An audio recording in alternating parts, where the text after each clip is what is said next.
Hey guys, how's it going? I'm just bringing you a really short video this week on embouchure. Just briefly, this is the second week a lot of people have been kind of in a quarantine or a lockdown to slow the spread of the coronavirus. So pretty serious week. I hope you're safe and healthy and that your family and friends are safe and healthy. Maybe this is just kind of a distraction for you guys, so that's kind of my aim here. So had one request this week to talk a little bit about embouchure.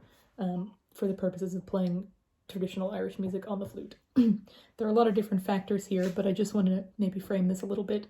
The first thing to say is that people from all over the place are watching this video. I'm so happy and elated. So this is playing the flute, especially traditional Irish music, is my main hobby.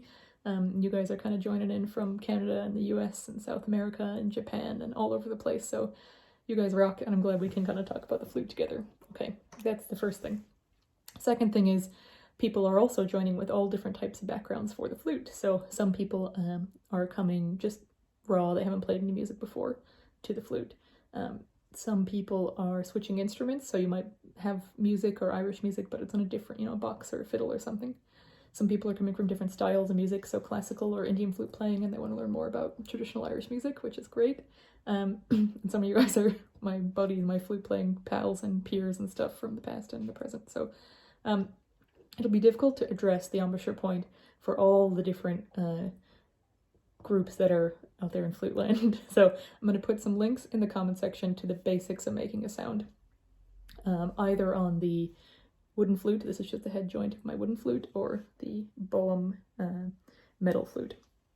So I won't actually cover that now, but there are people who've done it a lot better than I have, or could, so they're in the comments. But what I want to address instead is the number one exercise that's I have found has helped me over the past 28 years of my life to try and work on and improve my embouchure. So to go from a beginner to kind of an intermediate level of embouchure, or intermediate to advanced and beyond. So again, the raw basics of making a sound on the flute. Embouchure is a French word meaning to bring to the mouth. So embouchure is basically how you hold your face muscles to get a sound out of the stream of air coming from your lungs as it relates to a specific instrument. Any kind of brass or woodwind instrument has an embouchure, including the flute. What makes the flute embouchure unique is that there's no cup or reed that you're blowing against. You're basically using just your mouth muscles to shape and manipulate a stream of air coming from your lungs, and the goal is to hit the back wall of the embouchure hole on a flute head joint, either for the wooden or the metal flute. Then what happens is that airstream that you point at the embouchure hole gets cut in half. Half goes out into space and is sort of wasted, and then half goes down the flute and makes vibrations and noise.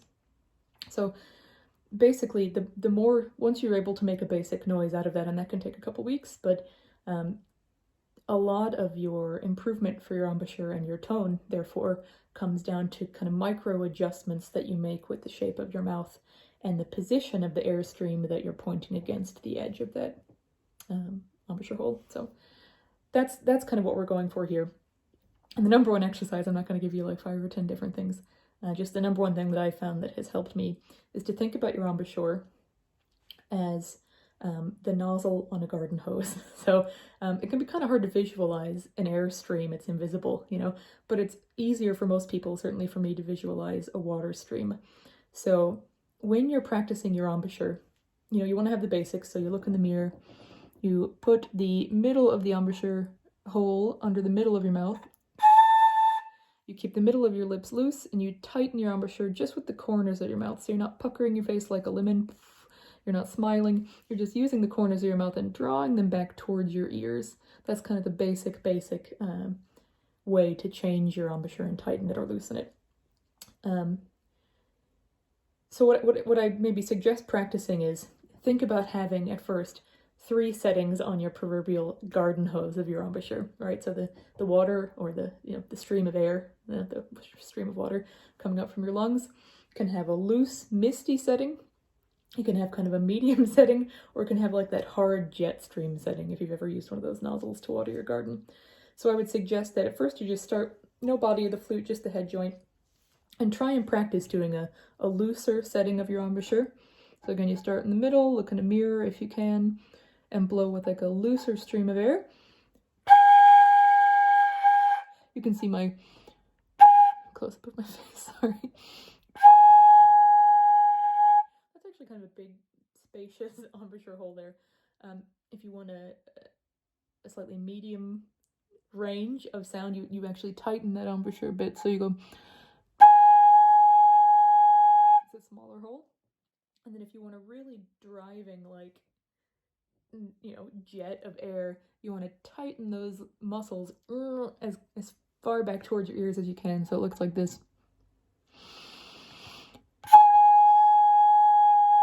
You can hardly see the opening of my mouth with that, so again, sorry, close up of my face that you probably never wanted to see, but just practice that. You can practice that for literally years of your life, but then maybe try playing like a whole tune with the loose setting, a whole tune with the medium setting, a whole tune with the hard setting.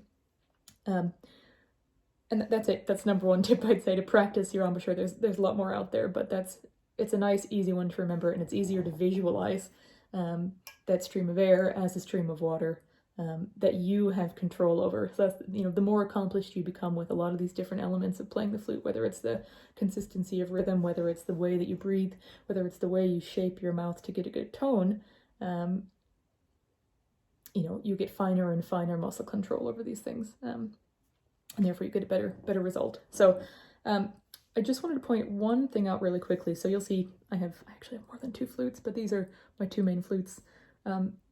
Stylistically, when you are playing classical music, it's not great to have like a killer sharp, super tight embouchure, because it doesn't allow as much resonance. You know, it doesn't. So you actually want to have a bit more open chest, open mouth, and not as killer tight mouth muscles when you're playing a lot of classical music. It's perfectly acceptable to have kind of a more open air stream, and then maybe you have a tighter tone by pushing more air through, something like that. Feel free to disagree with me on this, but at least in my kind of teens and 20s, I personally was going for just like a tone that could shoot a man dead. You know, I just wanted the tightest possible, hardest tone out of the wooden flute, which meant having really tight mouth muscles and a really small embouchure hole, because on the wooden flute, because it's kind of more naturally percussive instrument, you can really get some killer low notes with a really tight controlled embouchure. But the same principle kind of applies. You don't, and you might be able to hear this on some of my tune videos actually, but if your embouchure is too tight, you're gonna potentially end up cracking some notes and not having enough air support to jump octaves, to, you know, go to fifths or fourths, or, you know, a full octave or whatever like that. So just be careful. You know, it's hard to resist trying to get a super tight embouchure for traditional Irish music, but don't go crazy. Is what I suggest. But that's kind of it for this week, guys. So I genuinely really hope you're okay. I'm giving you all sorts of weird exercises from the perspective of a normal person, but do try and kind of keep some of these things being cumulative, so you can kind of practice a lot of the flute without actually having the flute. You can walk around your neighborhood and practice walking at a steady pace and breathing deeply. That's the first 2 you know, tutorials that we talked about. You could even theoretically practice your embouchure without a flute. People might think you look kind of weird, but you can practice making that shape. You don't even need a flute. But as we go on and on, you'll kind of notice all the stuff we've talked about so far, to me, is the foundation. So I actually think rhythm is the ground level, and then your breathing, and then your embouchure, and we haven't even gotten to tunes yet. So anyway, I really welcome your comments in the comment section. I'm so glad you guys are here.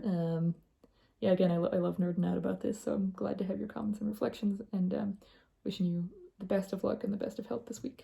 Okay.